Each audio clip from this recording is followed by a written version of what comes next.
जय श्री कृष्ण। करवा चौथ व्रत कथा। यह व्रत अति प्राचीन है। इसका प्रचलन महाभारत से भी पूर्व का है।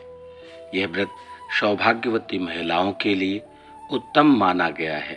सामान्य मान्यता के अनुसार सुहागिनें इस व्रत को अपने सुहाग की दीर्घायु के लिए रखती हैं। कहा जाता है इसे पांडवों की पत्नी द्रौपदी ने भी किया था। यह व्रत कार्तिक कृष्ण पक्ष को चंद्रोदय चतुर्थी में किया जाता है। कार्तिक मास के कृष्ण पक्ष की चतुर्थी को करवा चौथ के नाम से जाना जाता है। सुहागवती स्त्रियों के लिए यह बहुत ही श्रेष्ठ व्रत है। स्त्रियां इस व्रत को पति के दीर्घजीवी होने के लिए करती हैं। इस दिन सुहागिन स्त्रियां चावल पीसकर दीवार पर करवा चौथ बनाती हैं, जिसे वर कहते हैं।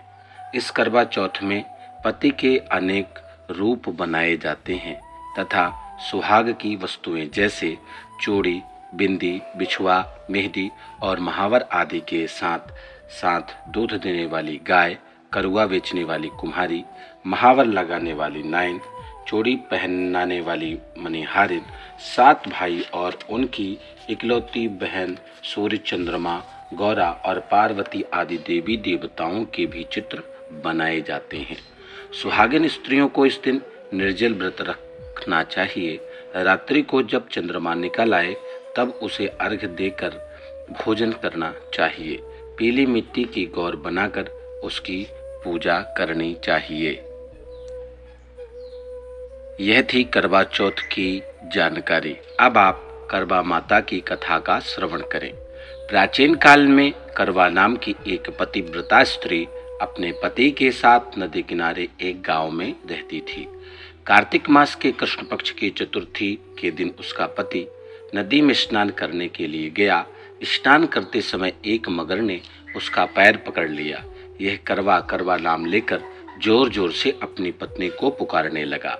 आवाज सुनकर उसकी पत्नी दौड़कर आई और उसने मगर को कच्चे धागे से बांध दिया। मगर को बांधकर वह यमराज के यहाँ पहुंची और यमराज से बोली, भगवान, मगर ने मेरे पति का पैर पकड़ लिया है, अतः पैर पकड़ने के अपराध में आप अपने बल से उस मगर को नरक में ले जाओ। यमराज ने कहा, अभी मगर की आयु शेष है, अतः मैं उसे नहीं मार सकता। इस पर करवा ने कहा, यदि आप ऐसा नहीं करोगे तो मैं आपको श्राप देकर नष्ट कर दूंगी। यह सुनकर यमराज डर गए और उस पतिव्रता स्त्री करवा के साथ जाकर मगर को उन्होंने यमपुरी भेज दिया और करवा के पति को दीर्घायु प्रदान करी। हे करवा माता, जैसे तुमने अपने पति की रक्षा की, वैसे सबके पतियों की रक्षा करना। ये करवा चौथ की व्रत कथा है। इसे अवश्य सुने और अपने लोगों तक इसे अवश्य पहुंचाएं। पूजन करके गौरी गणेश कलश का पूजन करें, करवा माता का पूजन करें और इसके बाद इस कथा को सुन करके थोड़ा सा हवन लगाएं। करवा माता आप सबका कल्याण करें। जय श्री कृष्ण।